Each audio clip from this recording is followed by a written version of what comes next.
truth? Oh, I'm all ears. Okay. The truth.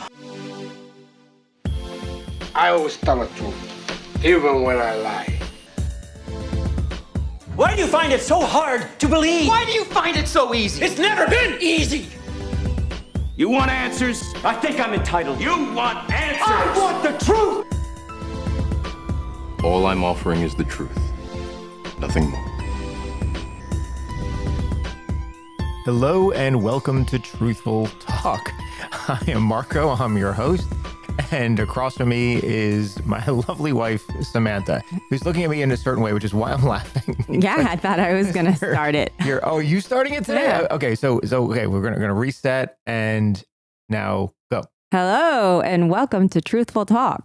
I am your host, Samantha DeGeorge, and alongside with me is my co-host, Marco DeGeorge. And your husband.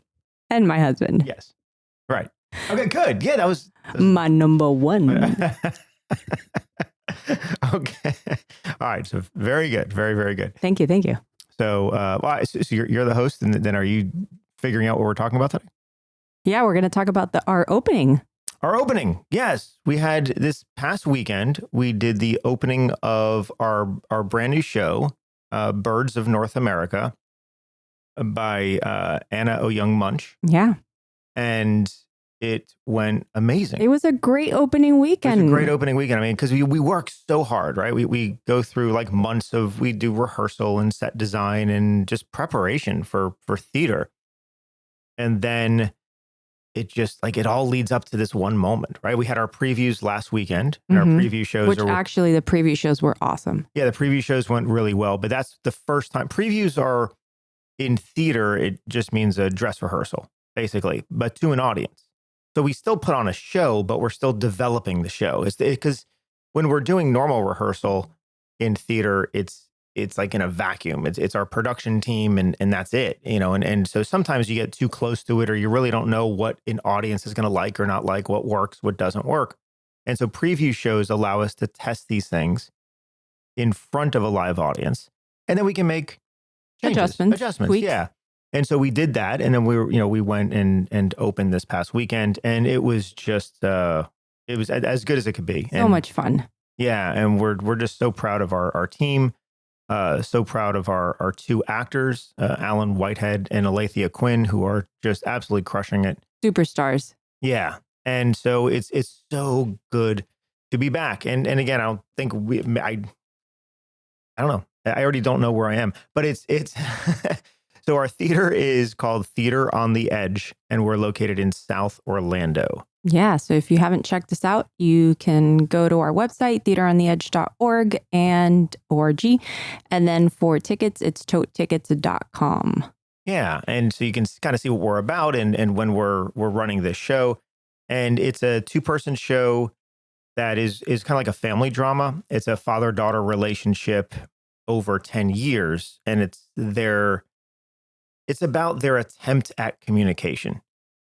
And sometimes when they do communicate, sometimes when they don't communicate, but it's that struggle between a parent and a child in their communication, which I think if you are a parent or a child, you have experienced that sometime in your life. So that's what we're finding our patrons are saying is there's something to connect to, and they're connecting pretty deep to it. Yeah. As well. I mean, very personally. Two humans so desperately trying to communicate with each other.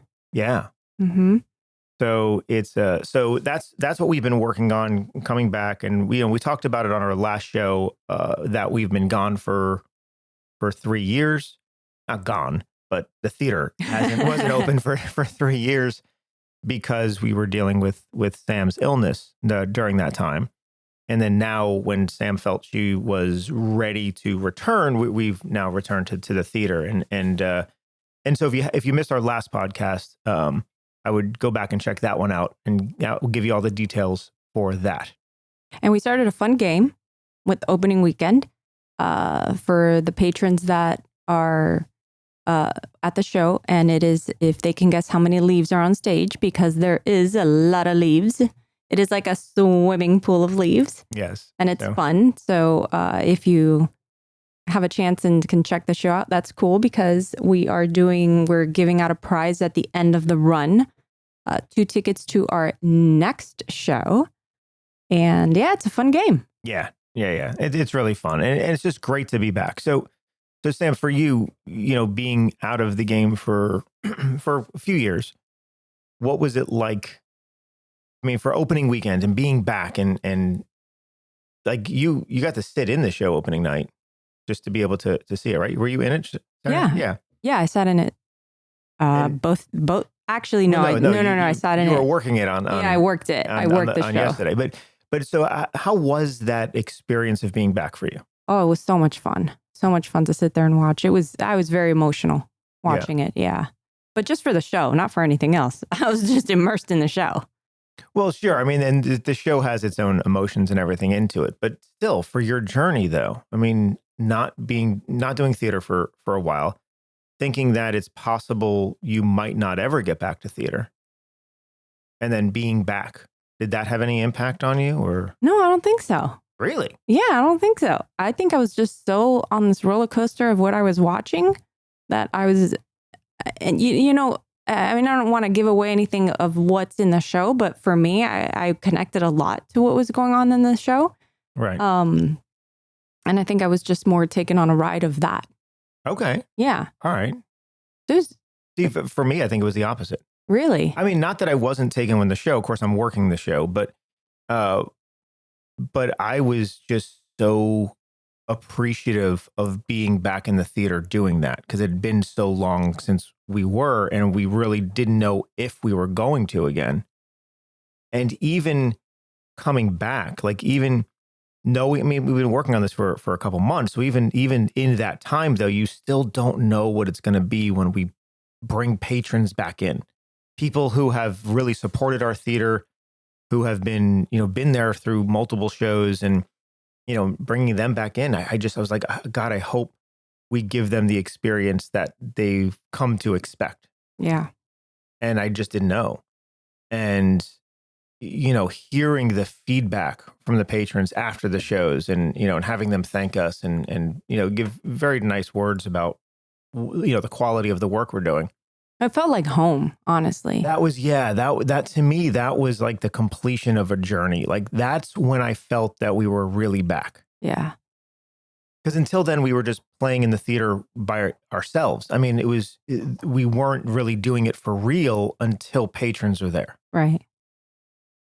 But for me, it was like a release. Once I was already sitting there, I was already like that. I already experienced that going through it, like and building it. Like I went through that. Once I was sitting in the chair and the show started, I was able to let all that go and just be taken on this ride. That's awesome. Yeah. Yeah.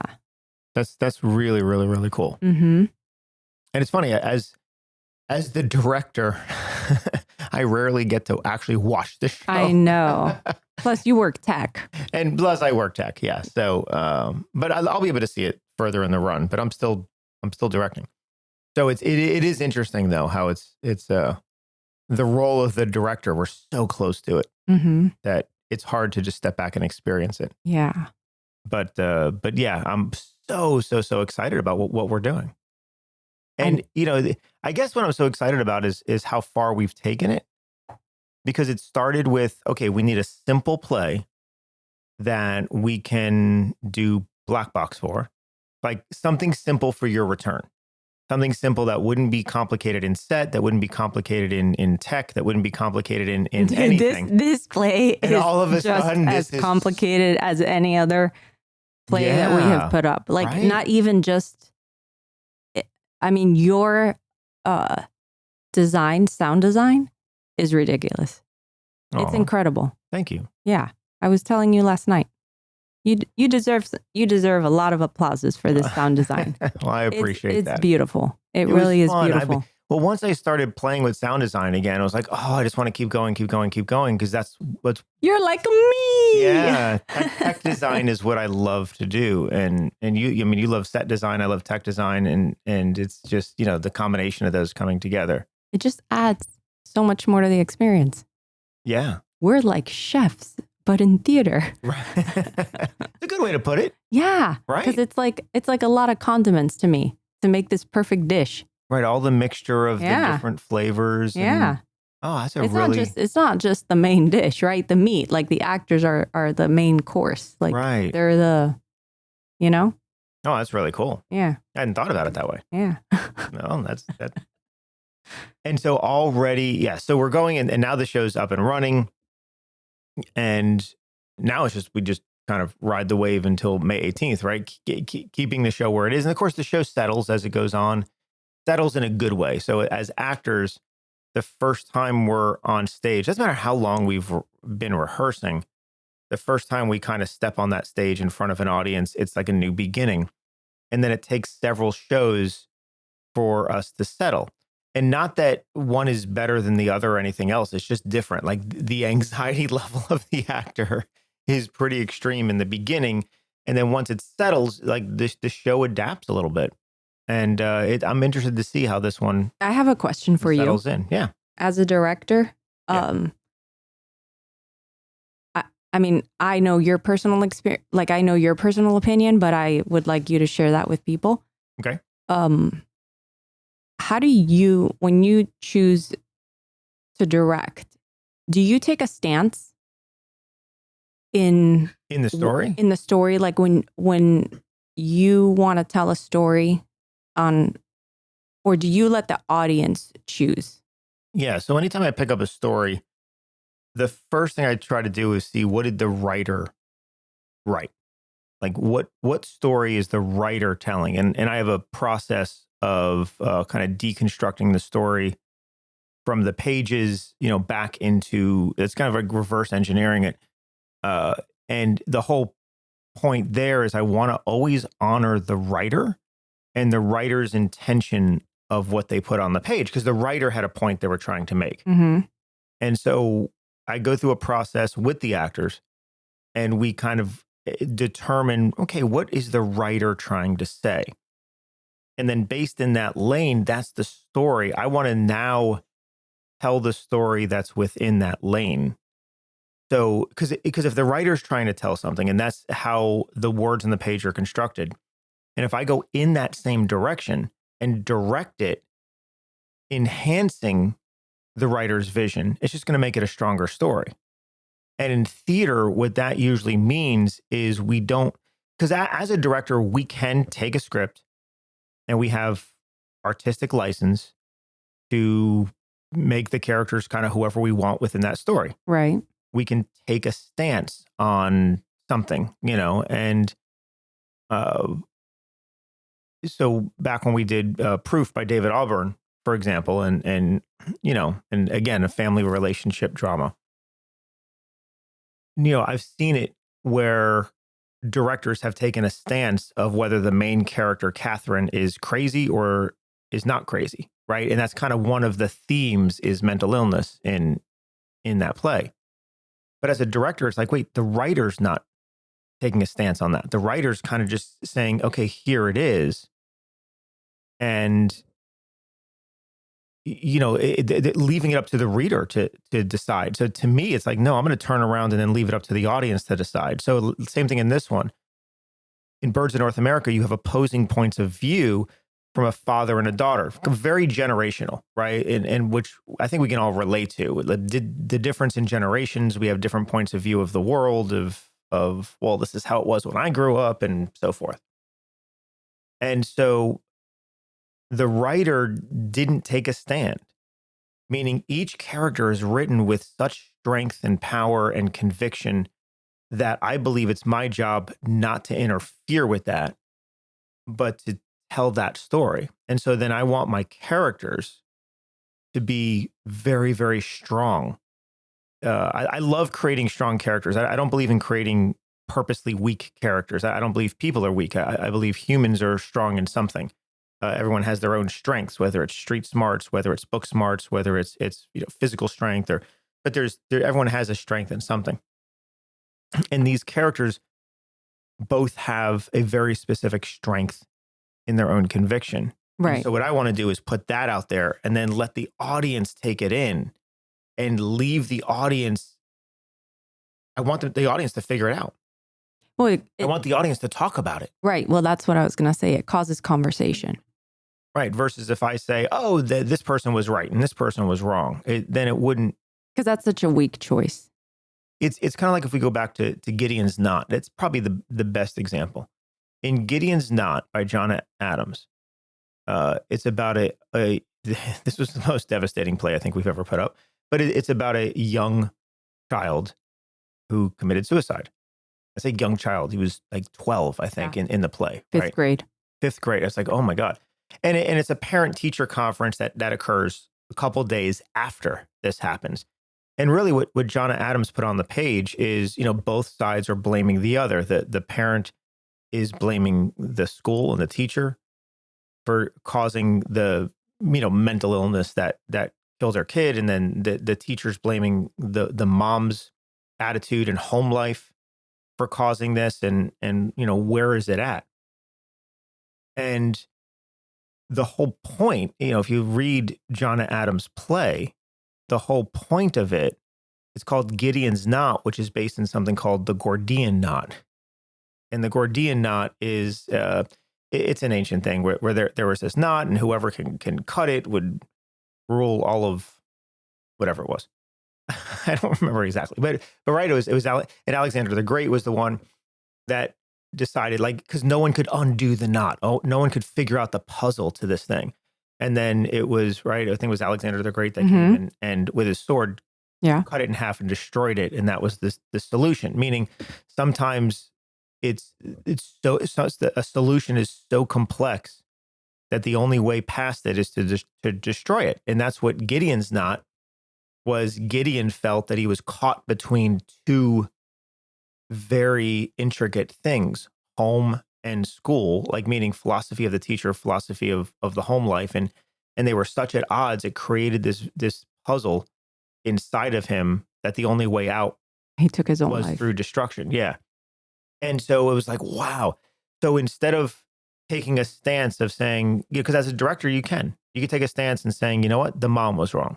And it's just in how you direct the characterizations, right? It's just how you do it and choices on stage. Or we could say, nope, the school system's wrong. Without changing a word spoken, we can do that by making characters weaker and stronger and so forth, and physicality and psychology and different things. And it was like, no, both of these characters need to be equally as strong, equally as right in what they're saying, and equally as wrong in what they're saying. But it needs to be a 50-50 split where the audience should come back and say, wow, it's both. The destruction of this child came from the stubbornness of both. And the child got lost in between, right? Of one side taking a stand over here and the other side taking a stand over here, and nobody taking a stand for the child. And to me, that was probably the most clear example of doing it. And it's hard. Listen, it's much more difficult to direct that way without taking a stand. Yeah. In The Goater, who is Sylvia, my goal was to make Martin, who is the lead in this very, very avant-garde play, who starts off the play not really being likable. My job as a director is make him likable. If he's not likable, you won't listen to what he has to say, and you have to listen to what he's at. I want the audience conflicted at the end. Martin needed to be a sympathetic character. And so by making each character as strong as they can be, and as strong in their convictions and their beliefs, then to me, our job in theater is to give the audience information and let them decide. I love that. Let them process. I love that. Because at least in this play, there's definitely stuff that comes up that you can hear the audience like, oh, I agree with her. Or, no, I agree with him. Or right. Like you can hear the chit chat. And I like that. And a lot of it's generational. Mm-hmm. Mm-hmm. A lot of it really is generational because you have a father and a daughter, and it's an adult daughter. The play starts off and she's in her late 20s, and it spans over 10 years. So it's more of an adult parent-child relationship, but still, yeah, it's I think depending on if you're a little older, a little younger, your upbringing, you can find parts of both. Because I know me as an Xer, Generation X, I can definitely see parts of the father in there versus I know, our kids, whether millennial or Gen Z, you can see the siding with you can definitely see it like directly. Yeah. And it's pretty neat to put that generational conflict right on display and say, okay, here it is. When you're done with this show, talk about it. Like discuss it. Because to me, that's the power of theater is talk about it. Because if we can get people talking, then we can get people healing. Yeah. That's what it's about. If we can just get people to just listen to each other, right? Yeah. Just at least listen to each other. And I think that's sometimes in community theater, especially, and even really truthfully in professional theater, Broadway, sometimes I just think they make the mistake that they're trying to make a point with the show that the writer never intended. And I just think that's where theater tends to go off a little bit. It's not as strong. Because if the writer, and me as a writer, if I'm sitting down and I'm saying, you know what, I want this to be a philosophical piece about connection of family and yada, yada. But then the director picks it up and says, well, I want to show how the father's always right and the daughter's always like, it's like, well, that's going against what was written. That's, and now we have conflicting themes. Now we have conflicting, it doesn't really, the words don't work as well. They're not as crisp. They're not as sharp. And this writing is so good. This writer is so good. She's great. That why would I ever stand in her way? Yeah. Why would I ever question of no, I want to use the writing to its fullest potential. And then, and give that to me as that's a gift to the audience and then let the audience kind of decide. And of course I need actors who can do that. It's not like the director in a vacuum. The director needs strong, capable actors because the actors are the ones doing it. I'm the one crafting it, but the actors have to execute it. Yeah. And so without capable actors, to me, very process trained actors that are willing to jump in and take risks, it's hard to pull something like this off. And just so open and giving. Yes. Giving. That's a really good word for acting is giving. Many times when you start off acting, you're thinking too much of taking, meaning you. What am I doing? How am I being? Am I being liked? Does the director like me? Does the producer like me? Does the casting director like? It's all about me, me, me, me, me. And really, acting is a gift. Acting is you're giving something to somebody else, whether it's in an audition, whether it's in a rehearsal, whether it's on stage or on film. Right? You're giving, giving, giving. It's really not about you at all. Well, yeah, a lot of conversations I've had with Alethea. That's one of the things she says a lot. It's not about me. She's just it's all about outward. She's not focused on herself at all because there's just no way. There's no way you can just be looking at yourself and be able to perform that way. There's no way. You have to be so connected in. Mm-hmm. And especially with a 2-person show that's, an hour and 45 minutes on stage. It's a long time. Yeah. It's a long time and it's very dense material, just meaning that there's a lot of dialogue. Yeah. Which plays tend to have. Plays are much more dense than film. But it's a lot. But they're handling it so well. They are. This is a very special play for us to come back with. Yeah, so it was a great opening weekend. Yeah, I'm really excited. So we're very grateful and thankful to everyone that came and checked it out. Thank you. Yeah, thank you to everyone that's out there. And again, thanks to our production team who has been absolutely phenomenal. Mm-hmm. Could not have done this without every single one of them. So, and now it's now we continue the run through May 18th. Mm-hmm. And then you're going to have approximately 3 weeks or so. I'm already working on our next one. I've already moved on. We're turning. We have to turn that around rather quickly. Yeah, which I think we can do. I think we're developing a really strong team at the theater, and I think with everyone's help, we can come in. We got to change the whole play and set design rather quickly for the next show. Because I'm going to need a little bit of time with the actors on stage. So you'll probably have 2 weeks. Oh boy. To turn that around. Oh boy. At least 2 weeks to get the main pieces constructed. Yeah. You'll have another week and a half to design after that, but at least built and everything else. Right? Yeah. Fun. You can do it. I can do it. You can do it. Of course you can do it. You've done it every single time. So that's going to be fun because this goes back, because what we just, what's on now, Birds of North America, is what we're coining cinematic black box. Labels, right? Labels, but they're fun.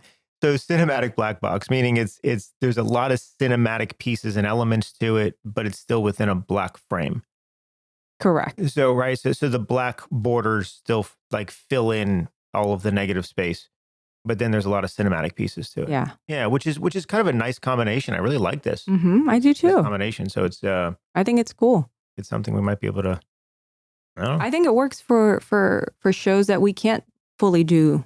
Like this one, which takes place outdoors. Mm-hmm. You know, it's very difficult to produce an entire outdoor Unless setting. we were actually doing it outdoors, which would be cool too. But then you have to deal with the outdoor elements. Yeah. No, It's that's raining. oof.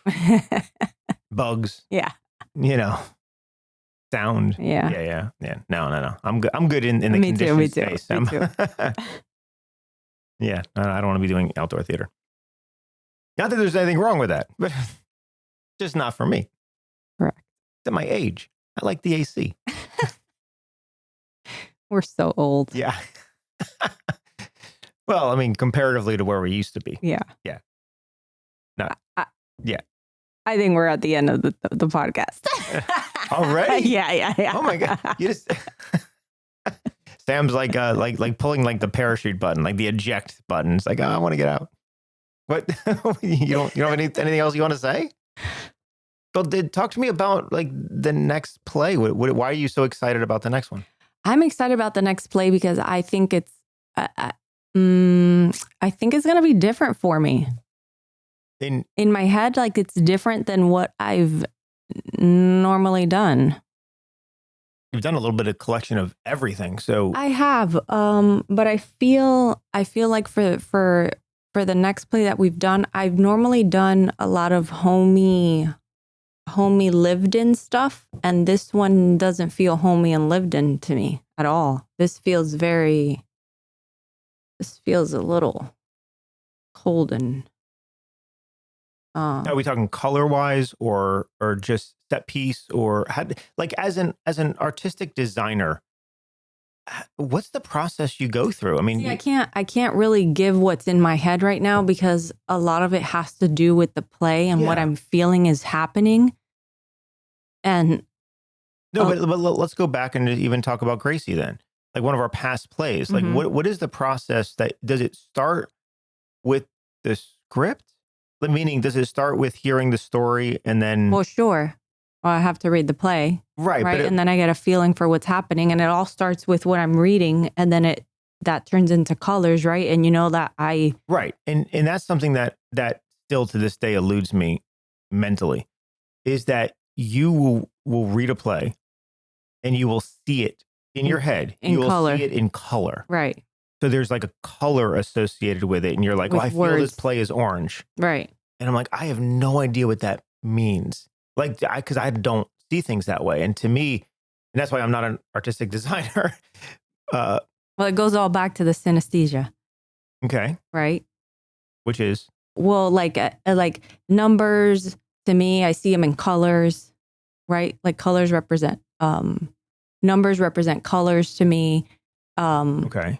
Or like words are colors to me. Numbers represent colors like 4 is green.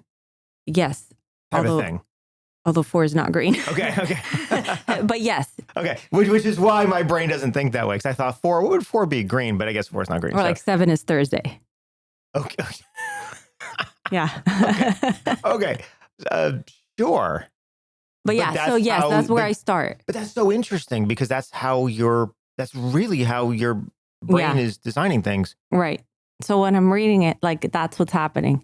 So with this next play, I'm reading and I'm like, this is, and I'm getting excited because the more I'm like reading it, I'm like, okay, this is different than what I've done. This this feels different to me. These colors are totally different than anything I've ever done. Because color, and which I find fascinating, because really, to me, to be a set designer, artistic designer, you have to have whatever that thing is that you have. Because I mean, so many they do, I'll say color theory, but there is a color palette. Oh yeah, that you for have sure. to come up with that represents either the characters or the environment or whatever that is. Right.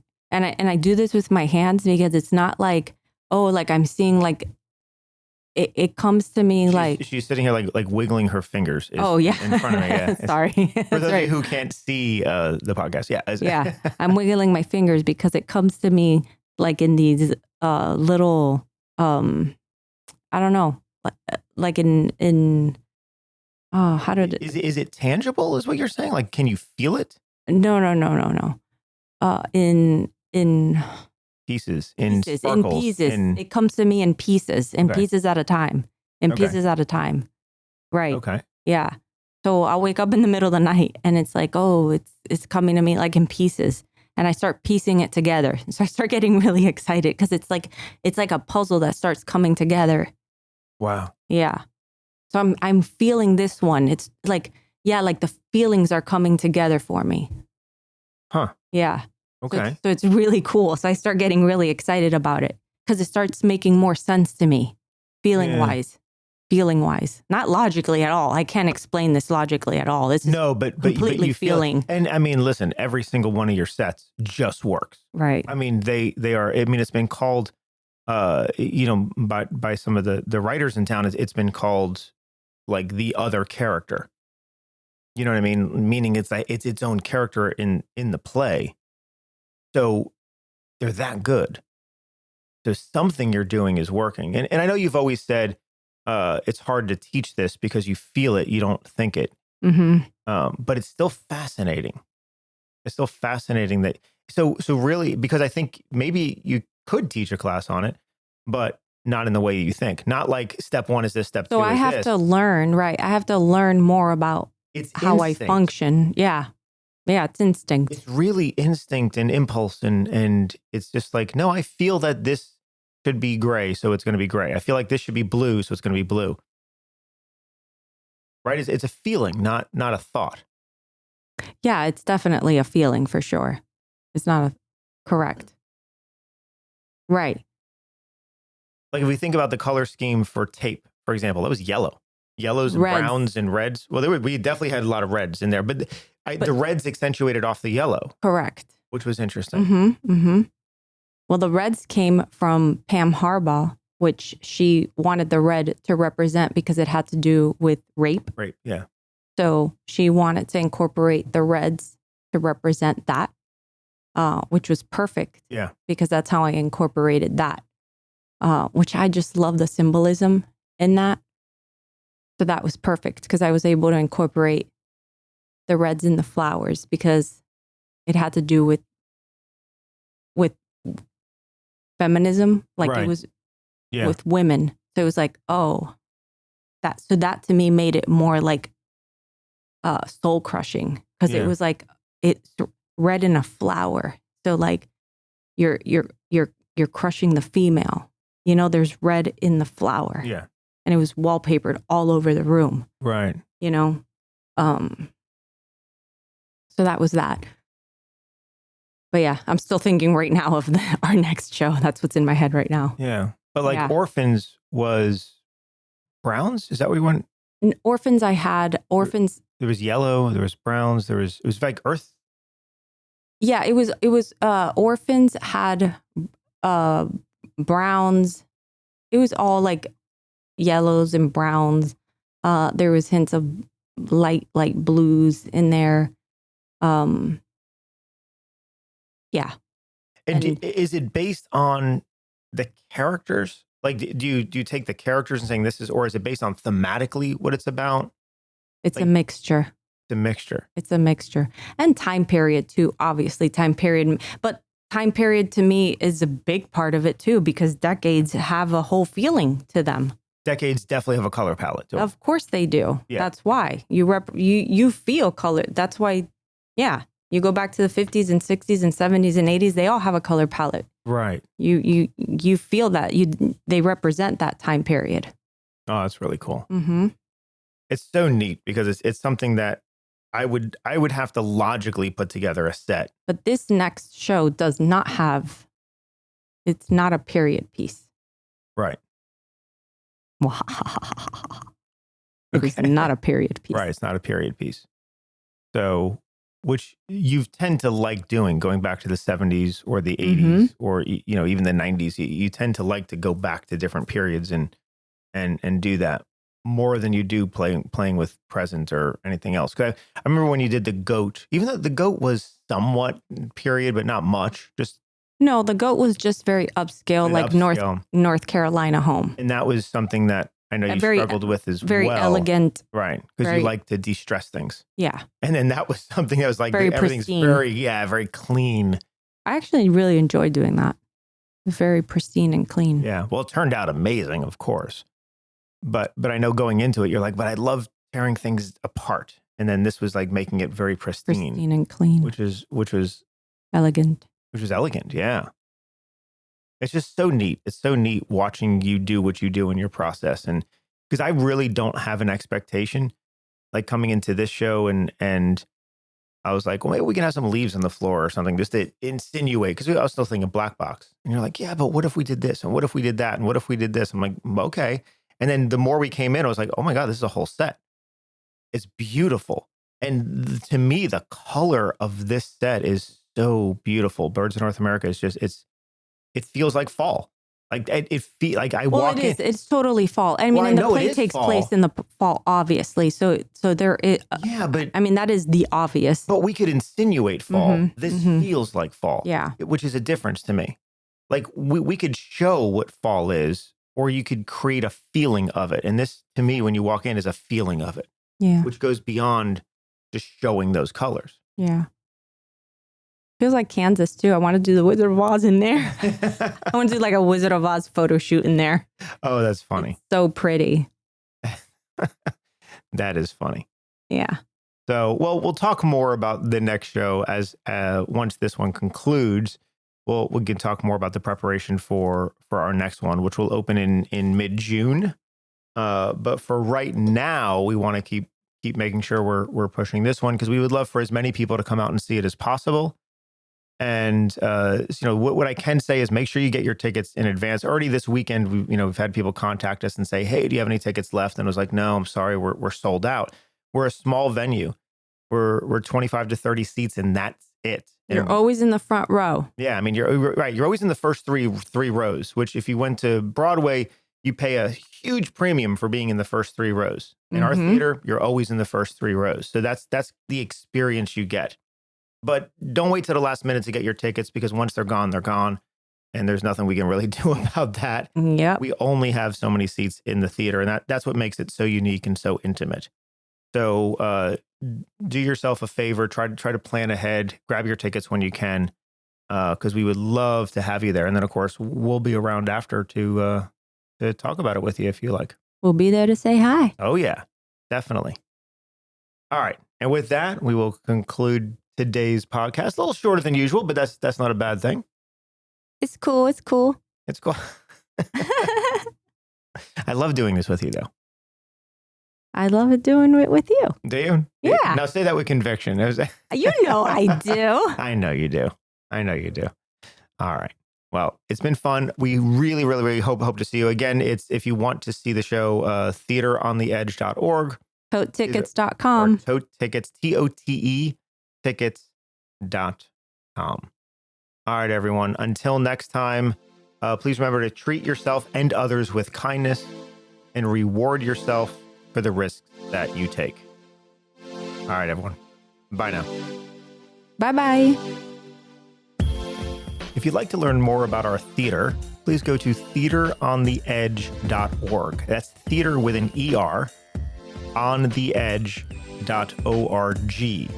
Or if you want to get tickets to one of our shows, you can go to totetickets.com, TOTE tickets.com.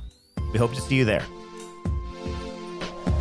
So what I told you was true, from a certain point of view. You must unlearn what you have learned. what you're trying to do. I'm trying to free your mind, but I can only show you the door. You're the one that has to walk through it.